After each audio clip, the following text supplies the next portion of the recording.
الحمد لله والصلاة والسلام على رسول الله.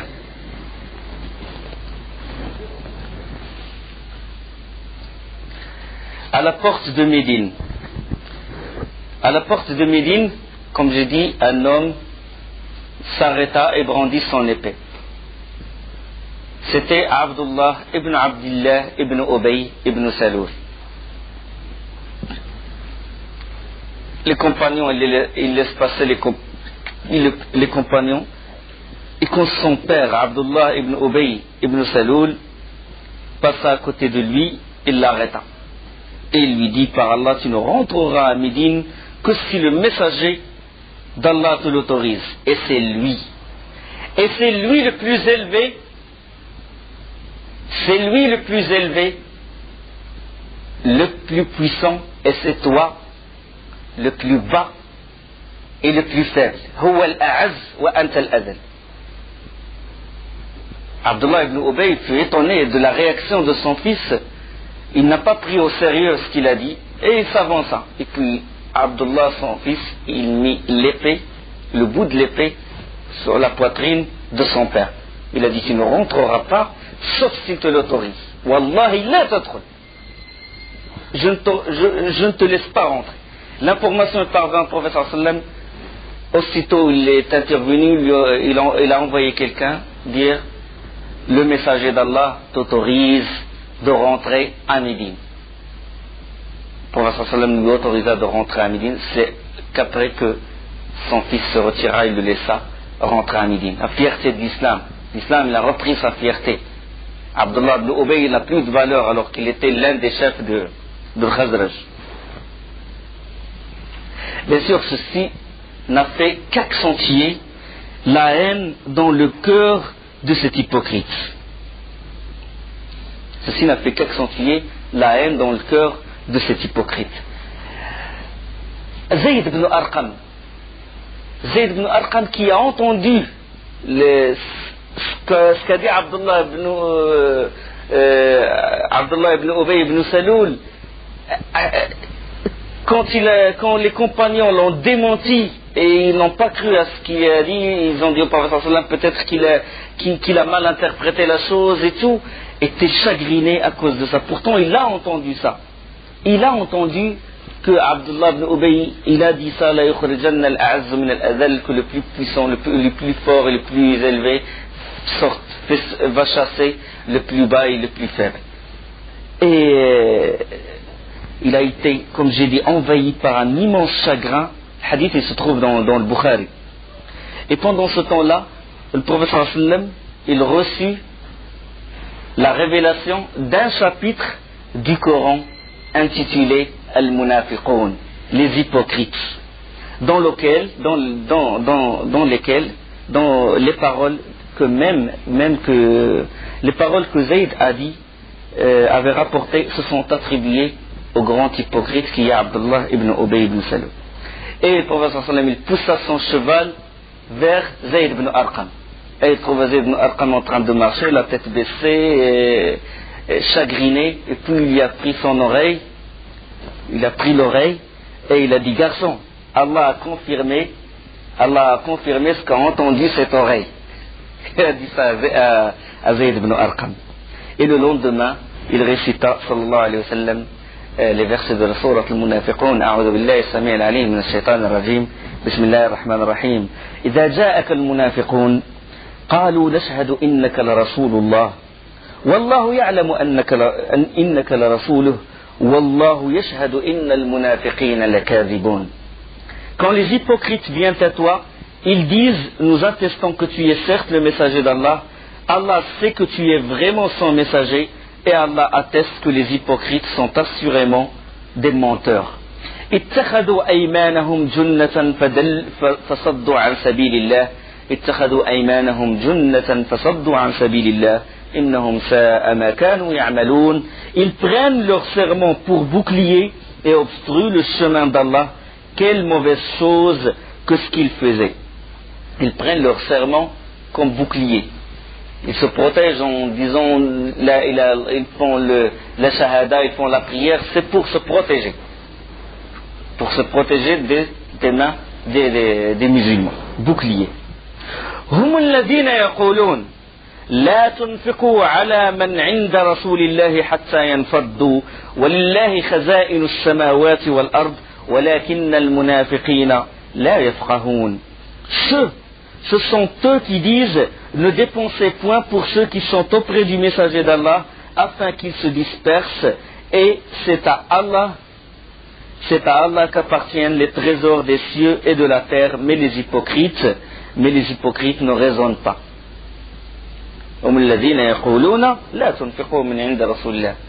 Ne dépensez pas, ne leur donnez pas, n'aidez pas ces immigrants. يقولون لئن رجعنا إلى المدينة ليخرجن الأعز منها الأذل ولله العزة ولرسوله وللمؤمنين ولكن المنافقين لا يعلمون. Ils disent si nous retournons à Médine, le plus élevé et le plus puissant chassera le plus bas et le plus faible. Or c'est à Allah qu'est la puissance ainsi qu'à son messager et aux croyants, mais les hypocrites ne le savent pas. Parlant de qui? D'Abdullah ibn Ubay. Il a dit le plus élevé, le plus puissant, c'est lui qui va chasser le plus faible. Ils disent si nous retournons à Médine, le plus élevé et le plus fort, le plus élevé et le plus puissant chassera le plus bas et le plus faible. Donc Allah subhanahu wa ta'ala il a dévoilé et il a confirmé ce qu'a entendu, ce qu'a dit Zayd ibn Arqam radiyallahu anhu. Le prophète sallallahu alayhi wa sallam, d'habitude dans l'expédition il avait toujours il avait l'habitude de laisser quelqu'un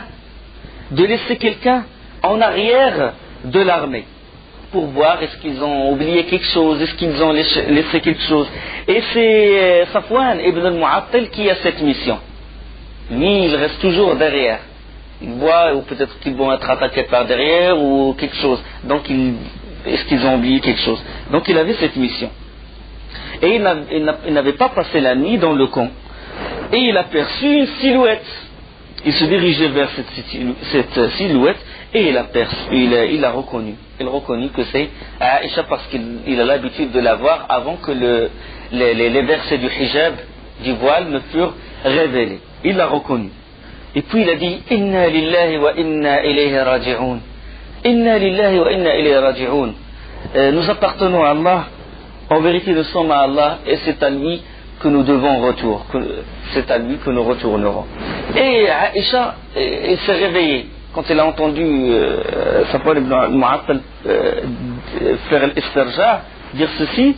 Elle s'est réveillée. Et puis il n'a pas échangé un mot avec Safwan ibn al-Mu'attal. Il a dit on n'a échangé aucun mot. La seule chose que j'entendais de lui c'est Inna lillahi wa inna ilayhi raji'un. Inna lillahi wa inna ilayhi raji'un. Il a dit je n'ai pas vu homme plus noble que lui. Il ramena son chameau et l'agenouilla près de Aïcha et il s'est éloigné pour ne pas la voir monter sur le chameau. Et il a parlé, il a pris la bride du chameau et est parti rapidement. Et au moment où la halte de l'armée allait prendre fin et où les hommes s'étaient déjà reposés, à la grande surprise, voilà que Aïcha, sur le chameau, conduit par Safwan ibn al-Mu'attal. Là, Abdullah ibn Ubay ibn Saloul, toujours plein de répit, toujours plein de haine, surtout l'humiliation qu'il a endurée devant tous les compagnons, qu'il n'est rentré à Médine qu'après la permission du prophète sallallahu alayhi wa sallam, commença à chuchoter des propos médisants contre Aïcha et Safwan ibn al-Mu'attal. Il commença à chuchoter des propos médisants, commença à toucher à la réputation de Aïcha radiyallahu anha. Il n'a pas annoncé clairement l'accusation. Il ne l'a pas annoncé clairement. Mais avec la propagation, chacun il transmet, chacun il ajoute sur la chose, jusqu'à ce que fût l'accusation de zina, de l'adultère, directement. Lui, il était insidieux. Et il était rusé. Il n'a pas mentionné. Il a dit peut-être qu'il ne se s'est pas sauvé d'elle et elle ne s'est pas sauvée de lui. La naja minha ما أظن أنه نجا منها ولا نجت منه. C'est ce qu'il a dit. Il a juste insinué. Et ce fut l'accusation, ce fut la diffamation, ce fut l'ifk dont parle Allah subhanahu wa ta'ala. Qissatul ifk. L'ifk. Alors, juste après son retour à Médine, Aïcha, elle tomba malade, radiyallahu anha. Il a dit, je n'ai pas été consciente du trouble.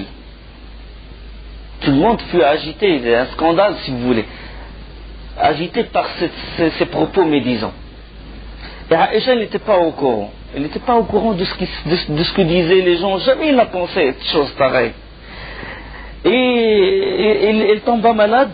Et il ne remarqua rien du tout. Il ne remarqua aucun changement, sauf une certaine réserve de la part du prophète sallallahu alayhi wa sallam. Une certaine réserve. Et le prophète sallallahu alayhi wa sallam, si vous voulez, ne s'occupait pas d'elle comme avant. Surtout quand elle tombe malade, le prophète sallallahu alayhi wa sallam il montra une certaine attention, une certaine affection, il essaie de la faire rire, de la consoler, mais cette fois, non. Cette fois, il ne dit rien. Quand il rentre, il dit Kayfatikum, comment va-t-elle? Il ne la nomme même pas. Il dit comment va-t-elle? Il a remarqué ça, Aïcha radiyallahu anha. Et il a été peiné par le comportement du prophète sallallahu alayhi wa sallam, cette froideur du prophète sallallahu alayhi wa sallam, puis il demanda d'aller chez sa mère. Malade, affligé par la maladie, et en plus le comportement du prophète sallallahu alayhi wa sallam envers elle, il a dit au prophète sallallahu alayhi wa sallam, me permets-tu d'aller chez ma mère, assisté par ma mère. Le prophète sallallahu alayhi wa sallam lui autorisa d'aller voir sa mère, Rouman radiyallahu anha.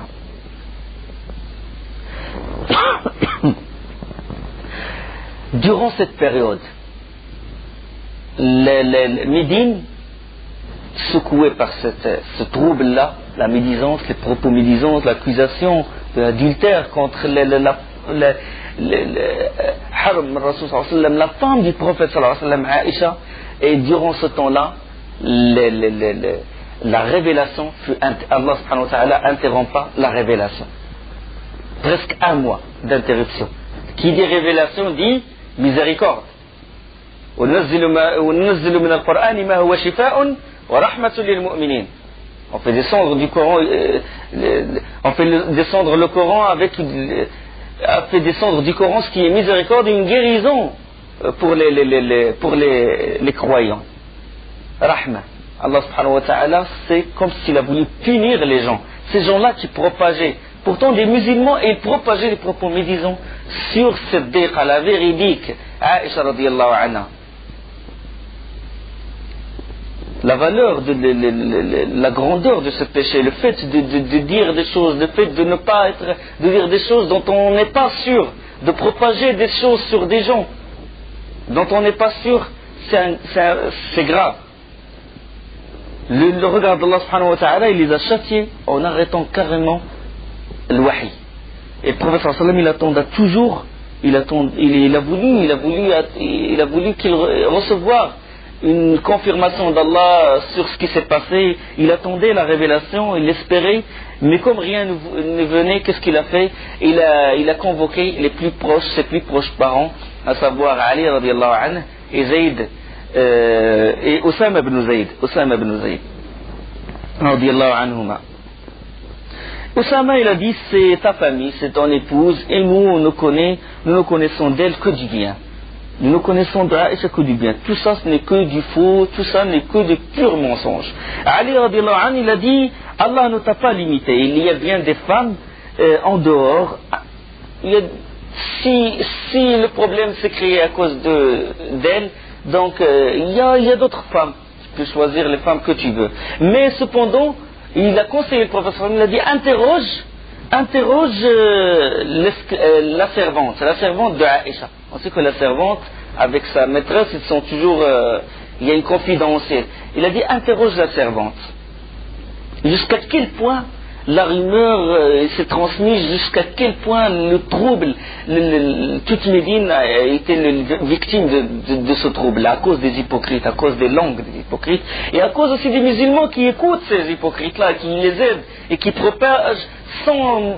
Ils n'avaient pas l'intention de toucher à Aïcha, mais ils doutaient de ça. Ils étaient influencés par les hypocrites. Le danger de nifaq des hypocrites. Le prophète sallam, qu'est-ce qu'il a fait? Il fit mander l'esclave, la servante, et lui dit, il s'appelle Bourayra, il a dit, oh Bourayra, as-tu jamais vu chez Aïcha quelque chose qui te la rende suspecte? Et Bourayra a répondu, il a dit, par celui qui t'a envoyé avec la vérité, je ne connais d'elle que du bien. S'il en était autrement, Allah en informerait son envoyé. Je ne sais rien que l'on puisse reprocher à Aïcha. Je la connais très bien. Il a dit, sinon, avec la simplicité de ses propos, il a dit, sinon, qu'elle est une fille encore jeune et que lorsque je pétris la pâte et que je lui demande de la surveiller, elle s'endort et la brebis vient, elle mange cette pâte-là. La seule chose, avec la simplicité d'une femme honnête, naïve. Il a dit, c'est ce que je lui reproche, c'est la seule chose, et il a juré que c'est la seule chose qu'il reproche à Aïcha, pas d'autre chose. Et lorsque le prophète sallallahu alayhi wa sallam se rendit pour la prière, il monta sur le minbar, et après avoir exalté Allah subhanahu wa ta'ala, après avoir remercié Allah subhanahu wa ta'ala, il dit, s'adressa aux fidèles, et il dit aux gens, que vous semble-t-il de ceux qui m'offensent? Que vous semble-t-il de ceux qui m'offensent à travers des membres de ma famille, en répandant sur eux des faux bruits? Par Allah, je ne connais que du bien des gens de ma famille. Je ne connais que du bien des gens de ma maison, et que du bien de l'homme dont il parle, qui n'est jamais entré dans ma maison sans que je sois avec lui. Parlons de Aïcha et de Safwan ibn al-Mu'attal. Cet homme, il a dit, je le connais, et il ne rentre chez moi qu'avec ma compagnie. Jamais il ne rentrait sans que je sois là. Pourquoi vous propagez des choses pareilles sur lui? Et à peine avait-il parlé que Usayd ibn Hudayr, il se leva et parla ainsi. Il a dit, envoyé d'Allah, si ces hommes sont des Aussites, il fait partie de Aus, Usayd ibn Hudayr. Si ces hommes sont des Aussites, nous nous occuperons d'eux. Et s'ils appartiennent à nos frères de Khazraj, tu n'as qu'à nous passer un ordre, car ils méritent d'être décapités. J'ai dit, si c'est des Aus, on va s'occuper d'eux. Mais si c'est nos frères les Khazraj, donne-nous l'ordre, on va leur couper la tête. Parce qu'il sait qu'Abdullah ibn Ubay, il fait partie de Khazraj. Et il sait aussi que Hassan ibn Thabit, il fait partie de Khazraj. Et Hassan ibn Thabit est tombé dans le piège des hypocrites, et il a accusé Aïcha radiyallahu anha. Avant qu'il eût terminé ses propos, que Saad ibn Ubada radiyallahu anhu était déjà debout, et puis, bon, pour défendre Hassan ibn Thabit, il a dit, tu mens, par Allah tu mens, vous ne le tuerez pas, vous ne le pouvez pas, si tu n'aurais jamais dit une chose pareille, si cette personne il fait partie des Aus. Tu l'as dit exprès parce que tu sais qu'il fait partie du Khazraj, tu n'es pas juste. Il a été emporté par tellement l'événement, par le chuchotement, la médisance, il a été emporté par cette vague et il ne s'est pas contrôlé, et il a dit ça. Et Usayd ibn Hudayr, il a dit par Allah, c'est toi qui es le menteur. Il a dit, nous les tuerons. Il a dit, nous les tuerons assurément, car tu es un hypocrite manœuvrant au nom des hypocrites. Ça veut dire que tu les protèges. Tu sais que Ubay, c'est lui qui a dit telle chose, et ils commencèrent à se quereller. Et le prophète sallam les calma, il a dit, taisez-vous, arrêtez. Il descendit de l'manbar et il est rentré chez lui. Tout ça, Aïcha n'est au courant de rien. Malade, il n'a remarqué que la froideur, certaines froideurs du prophète sallam, et il est resté chez sa mère. Il n'a rien remarqué. Il n'a rien remarqué de ce qui s'est passé à Médine. de ce qui s'est passé à Médine. Et un jour, alors qu'il sortait avec la mère de Mistah ibn Uthatha, une femme, une des compagnons du prophète sallallahu alayhi wa sallam, alors qu'il sortait avec cette femme-là,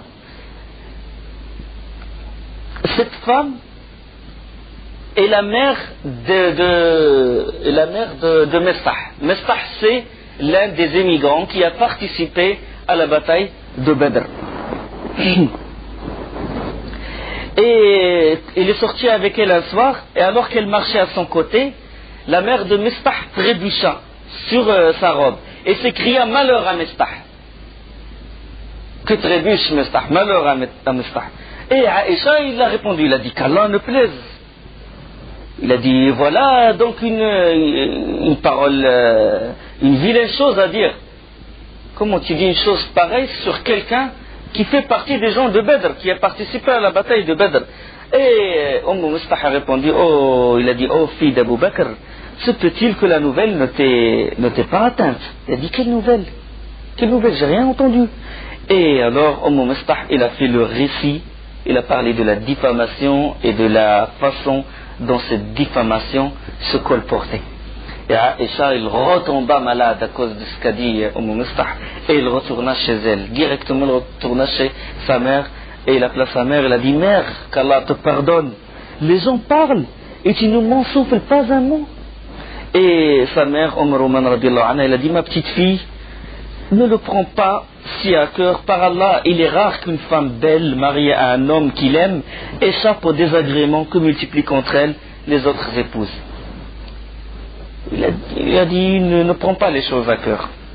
Et Aïcha, il est resté éveillé toute la nuit, en train de pleurer, 2 jours en train de pleurer.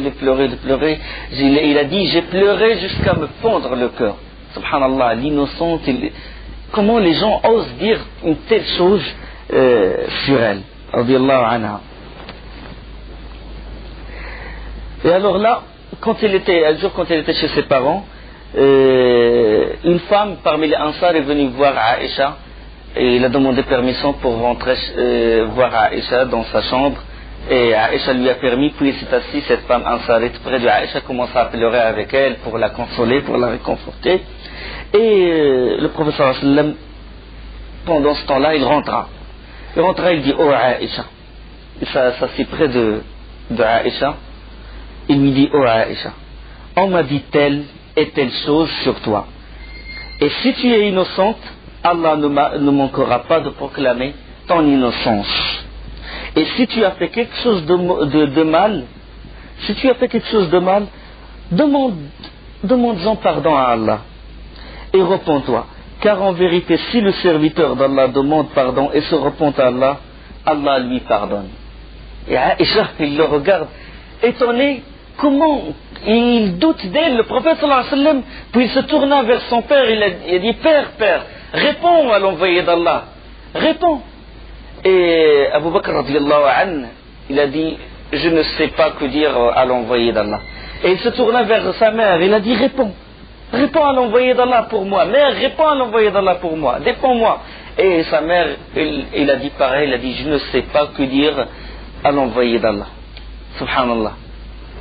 Tellement une grande épreuve, c'est l'une des grandes épreuves de Aïcha et de Abu Bakr radiyallahu anhu et de sa mère et du prophète sallallahu alayhi wa sallam. Et Aïcha, étonnée de les voir comme ça, douter de son innocence, etc., il a dit: je sais bien que vous avez entendu ce que les gens disent, que cela est entré dans vos âmes et que vous l'avez cru. Si donc je vous dis que je suis innocente, et Allah sait que je suis innocente, vous ne me croirez pas. Tandis que si je vous avouais que j'ai commis ce dont Allah sait que je suis innocente, vous me croirez? Si je vous avoue, alors qu'Allah sait que je suis innocente, vous allez me croire? Puis, il a dit: entre vous et moi, je ne vous dirai qu'une chose, c'est ce qu'a dit, et puis il commença à se rappeler, et il a oublié le nom de Yaqub alayhi salam. Il chercha à se rappeler le nom de Yaqub, puis il a dit Abu Yusuf. Tellement il était troublé, il a dit: je ne vous dis que ce qu'a dit Abu Yusuf à ses fils. Il a dit فَصَبْرٌ جَمِيلٌ وَاللَّهُ الْمُسْتَعَانُ عَلَى مَا تَصِفُونَ. Il ne me reste plus donc qu'une belle patience. Allah vienne m'aider contre ce que vous racontez. Et puis, il raconte elle-même, la version de Bukhari, il dit à Aïcha, j'allais alors m'étendre sur ma couche espérant qu'Allah me déclarerait innocente. Quand le prophète sallam lui a dit ça, il a dit repens-toi, il a dit que quand il a dit ça, aucune goutte n'a pu sortir de mes yeux. Ça y est, mes yeux se sont desséchés. Le prophète sallam il doute d'elle. Et puis elle a dit, elle espérait qu'Allah l'innocenterait. Et il a dit une chose, il a dit, je ne pensais pas qu'Allah subhanahu wa ta'ala va parler de moi dans le Coran. Parce que je me trouvais trop insignifiante. Qui je suis pour qu'Allah parle de moi dans le Coran? Qui je suis pour qu'Allah révèle à son prophète des versets parlant de moi? Et il a dit, tout ce que je souhaite, c'est que Allah subhanahu wa ta'ala, que le prophète sallam verra dans le songe, dans le rêve, parce que le songe des prophètes, il est véridique, quelque chose qui m'innocenterait.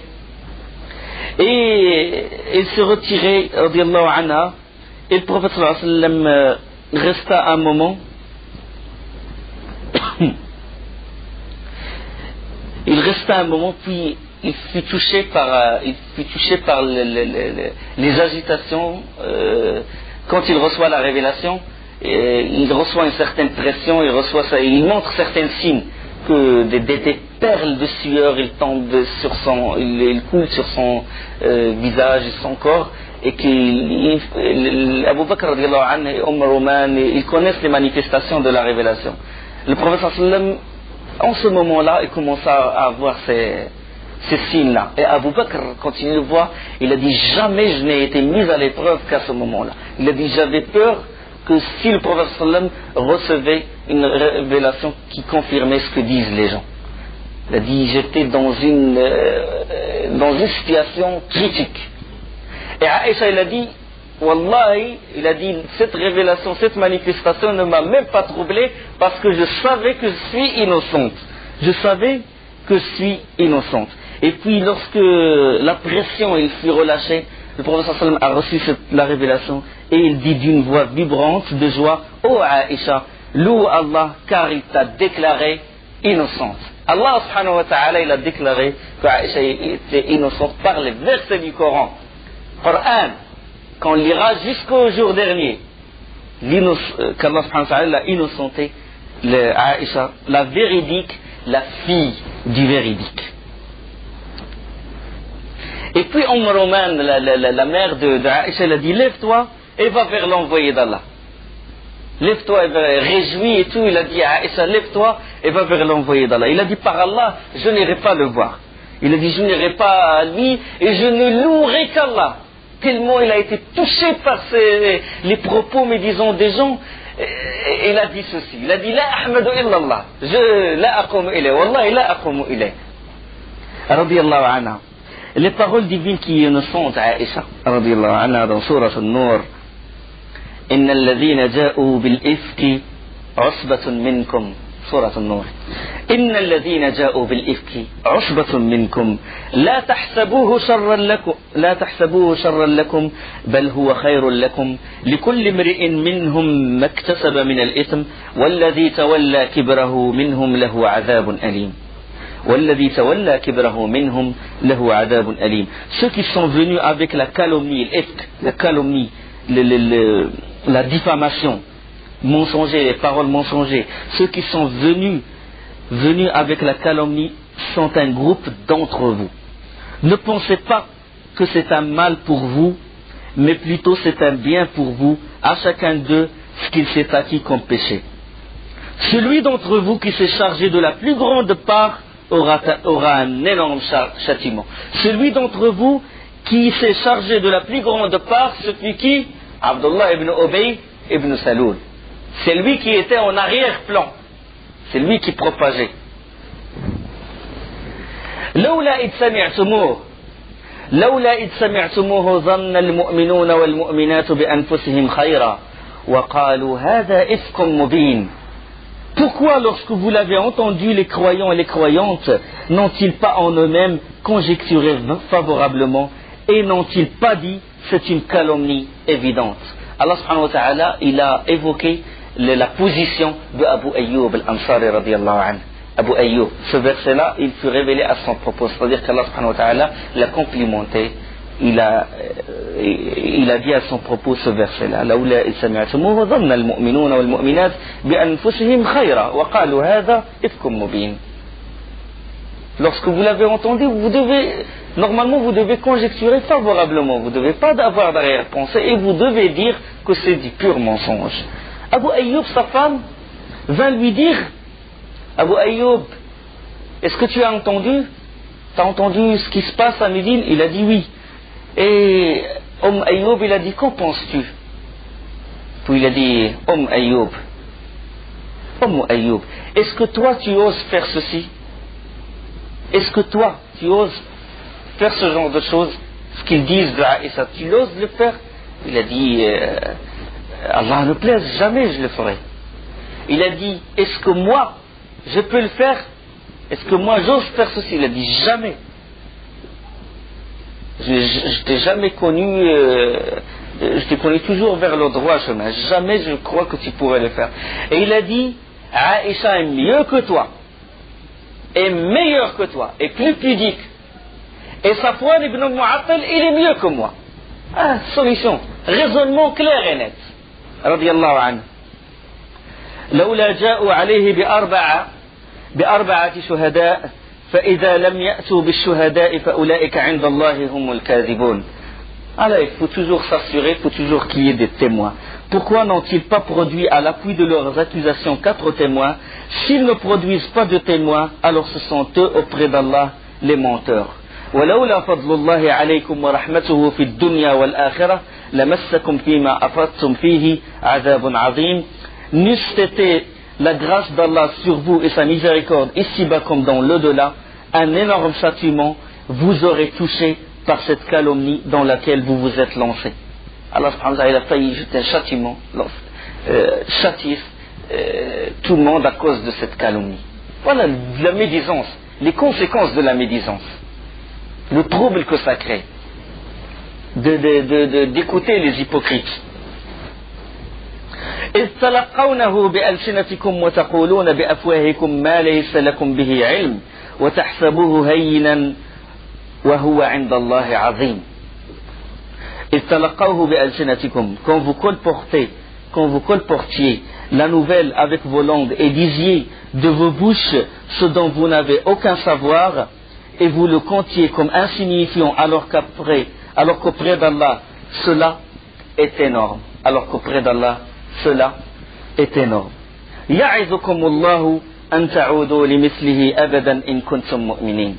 يعظكم الله أن تعودوا لمثله أبدا إن كنتم مؤمنين. Allah vous exhorte à ne plus jamais revenir à une chose pareille si vous êtes croyant.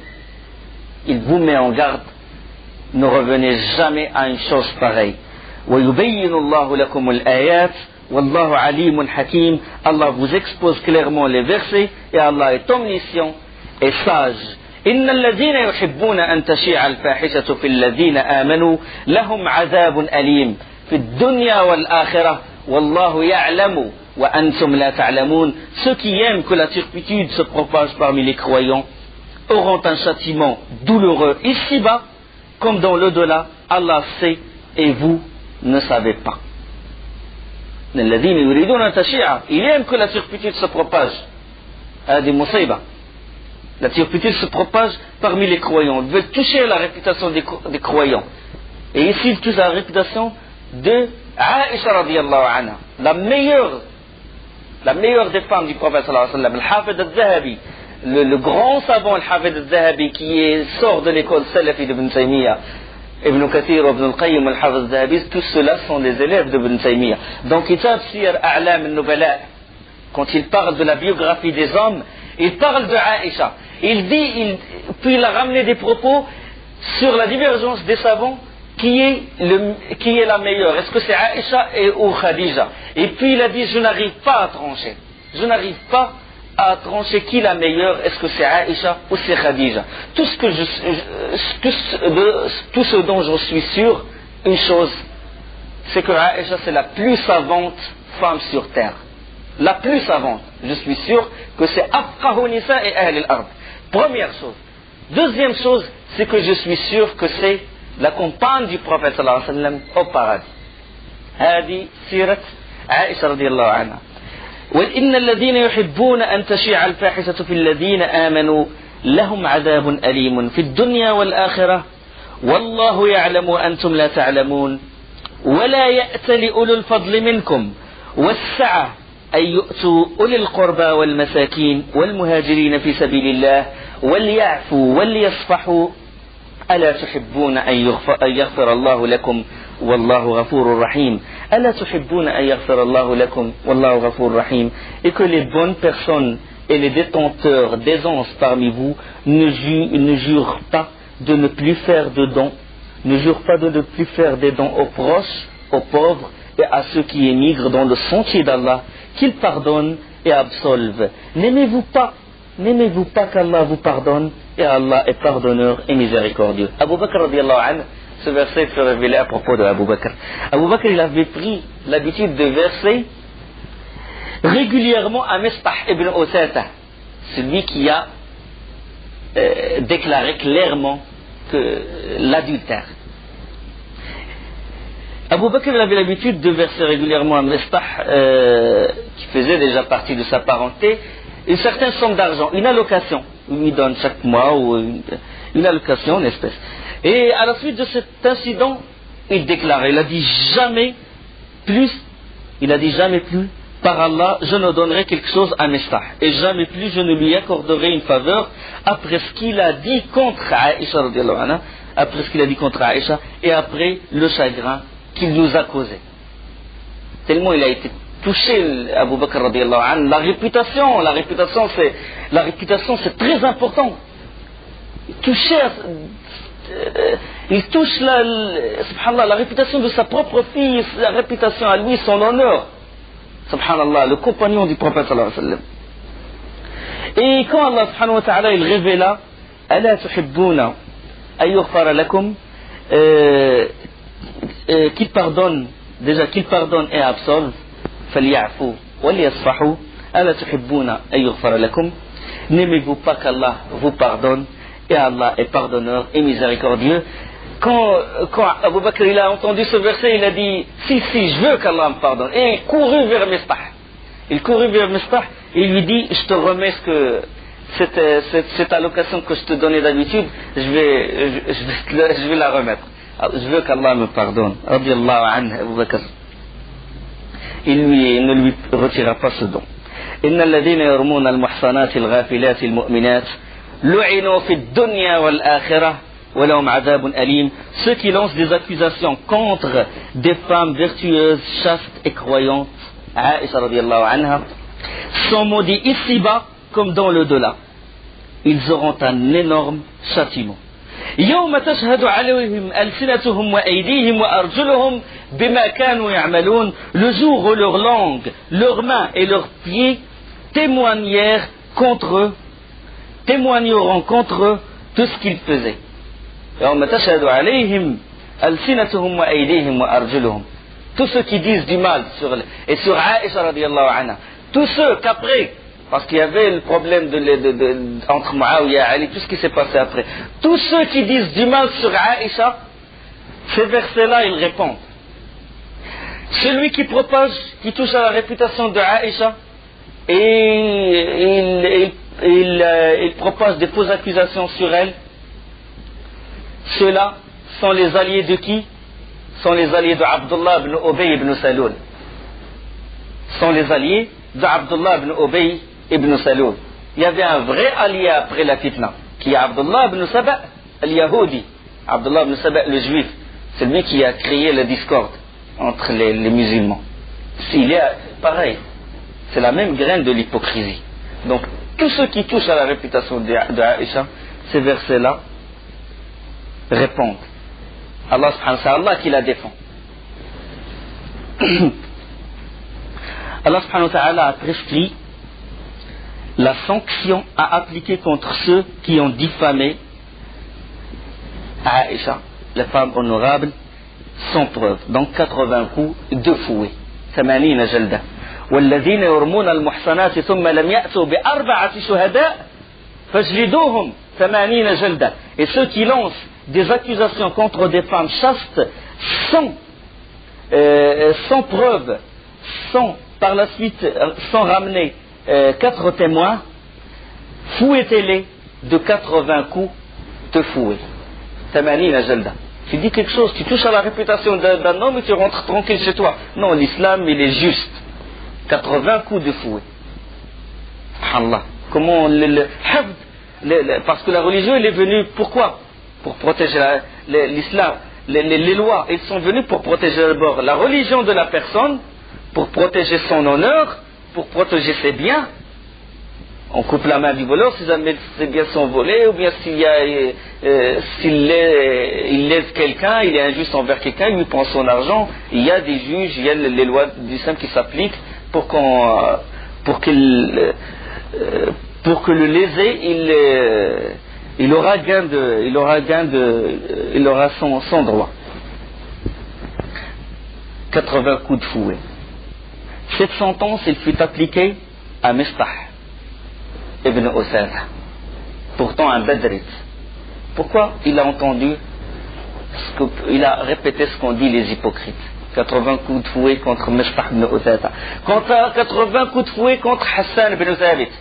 Hassan ibn Thabit radiyallahu anhu, qui il défend par la langue le prophète sallallahu alayhi wa sallam, comment il est tombé dans le piège des hypocrites. Voilà la médisance, le danger de la médisance. Lui qui répond, il défend le prophète sallallahu alayhi wa sallam, que le prophète sallallahu alayhi wa sallam dit, il dit réponds aux mécréants par tes poèmes. Réponds. Et wa ruh al-Qudus ma'ak, le Saint-Esprit est avec toi, c'est-à-dire Jibril il est avec toi. C'est comme un écrivain ou un journaliste qui écrit toujours un article qui défend l'islam et tout. Avec les moyens de l'époque, c'était comme ça. Il répond par les poèmes et il est tombé dans le piège des hypocrites. Il fut tombé dans le piège des hypocrites également Hamna bint Jahsh. Hamna bint Jahsh, c'est la sœur de Zaynab bint Jahsh. Inch'Allah, on va parler du mariage parce que à ce moment-là, le prophète sallallahu alayhi wa sallam s'est marié avec Zaynab bint Jahsh, et Hamna bint Jahsh, il a voulu défendre sa sœur, il a voulu œuvrer dans l'intérêt de sa sœur, et il a propagé cette calomnie sur Aïcha. Il fut fouetté également. Zaynab bint Jahsh, c'était la plus grande rivale de Aïcha, parce qu'après Aïcha, le prophète sallallahu alayhi wa sallam, il aime plus Zaynab radiyallahu anha. Et quand le prophète sallallahu alayhi wa sallam allait voir Zaynab, lui a dit, qu'en penses-tu? Il a dit, oh, envoyé d'Allah, je ne connais d'elle que du bien. Aïcha a dit que son iman l'a protégée, sa virtuosité l'a protégée. Elle était croyante. Sauf le danger de la médisance, ça crée un trouble. Un mois, le djihad s'est arrêté. Un mois, il n'y a pas de révélation. À cause de le danger intérieur, il est plus grand, il a beaucoup plus d'effet que les armes des ennemis, que les ennemis eux-mêmes. La médisance, c'est ce qui se passe maintenant. Subhanallah. On dit des mots, on propage du mal, on touche à la réputation des savants. On touche à la réputation des savants. Donc ces versets-là, ils répondent, ils disent qu'il ne faut pas propager une chose pareille. Il ne faut pas douter les gens sur la véracité ou sur l'équité de tel savant ou de telle personne. Ne parlons pas des gens normaux. Nous parlons de nous, de Ahl-Sunnah al-Jama'a, de Ahl-Salaf. Le problème maintenant, dans beaucoup de pays, subhanallah, les salafiyés divergent entre eux. Ils parlent de tel savant, ils touchent à sa réputation, ils disent il est dévié dans sa voie, il est dévié dans... Subhanallah. C'est ça ça retarde tout. Ça retarde la miséricorde d'Allah, ça retarde le djihad, ça a tout retardé. À Médine, ça a retardé beaucoup de choses. Le prophète sallallahu alayhi wa sallam a été troublé avec ça. Il ne parlait même pas à Aïcha, il ne s'occupait que de ce problème. Les compagnons entre eux déjà, ils se querellaient, subhanallah, ils dégainent l'épée, alors qu'il y avait l'ukhuwa al-mahabba entre eux. On regarde le problème de la médisance, le danger de la médisance. Subhanakallah bihamdik, ashhadu an la ilaha illa anta, astaghfiruka wa atubu.